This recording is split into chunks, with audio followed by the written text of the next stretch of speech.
Hi friends, मुझे लगता है कि मैंने स्पाइडरमैन ब्रांड न्यू डे की सेटअप थ्योरी पकड़ ली है। हमें पहले से पता है कि मार्क रफलो ब्रूस बैनर के रूप में वापस आ रहे हैं और जॉन बर्नथल पनिशर बनकर लौट रहे हैं। लेकिन शुरू में ये सब समझ नहीं आया। ब्रूस और पीटर ने एमसीयू में कभी सही से सीन शेयर नहीं किया और फिर उसमें फ्रैंक कासल यानी पनिशर को डालना और भी कंफ्यूजिंग लग रहा था। लेकिन फिर टॉम हॉलैंड ने एक इंटरव्यू में एक छोटा सा क्लू दिया।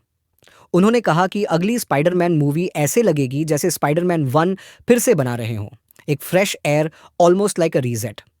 ये सुनते ही लगा कि शायद मार्वल अब पीटर की ओरिजिन स्टोरी को किसी नए तरीके से दिखाने वाला है।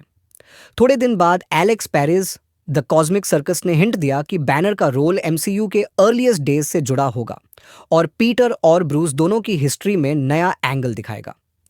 और तभी मेरे दिमाग में क्लिक हुआ, क्या पता वो रेडियो एक्टिव स्पाइडर जिसने पीटर को पावर्स दी असल में ब्रूस बैनर की रिसर्च का रिजल्ट हो।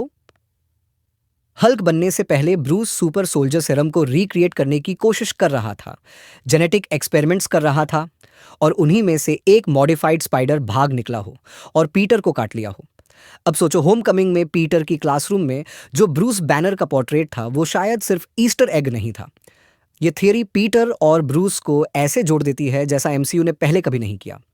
दोनों जीनियस हैं, दोनों की जिंदगी साइंस की वजह से बदल गई और दोनों अपने पावर्स की रिस्पॉन्सिबिलिटी से जूझते रहते हैं। लेकिन ऑब्वियस है, मार्क रफलो को सिर्फ ब्रूस दिखाने के लिए वापस नहीं लाया जाएगा। अगर वो मूवी में हैं तो हल्क तो जरूर दिखेगा। और यहीं एंट्री होती है मिस्टर नेगेटिव की। कॉमिक्स में मार्टिन ली बाहर से नोबल इंसान लगता है, लेकिन अंदर से वो इनर डीमंस नाम की क्रिमिनल गैंग चलाता है। इमेजिन करो, अगर वो अपनी करप्टिव पावर्स ब्रूस पर यूज करे और एक सैवेज ग्रे हल्क को कंट्रोल कर ले, तब स्पाइडरमैन और पनिशर को मिलकर एक आउट ऑफ कंट्रोल हल्क से सर्वाइव करना पड़ेगा। और साथ ही ये फ्यूचर आर्क्स जैसे एवेंजर्स, डूम्सडे या वर्ल्ड वॉर हल्क का भी सेटअप कर सकता है। अब पनिशर की रोल भी क्लियर हो जाती है। लास्ट टाइम हमने फ्रैंक कासल को भागते हुए देखा था। अगर वो इनर डीमंस की इलीगल एक्टिविटीज पर टकरा जाए तो ऑब्वियस है वो उन्हें खत्म करने की कोशिश करेगा। स्टेप बाय स्टेप वो उनका नेटवर्क तोड़ देगा और आखिरकार उसे पता चलेगा कि इनके पीछे मार्टिन ली ही है, वही इंसान जिसे पीटर हीरो मानता है क्योंकि वो फीस चला रहा है, यानी वही ऑर्गेनाइजेशन जिससे आंट में जुड़ी थी।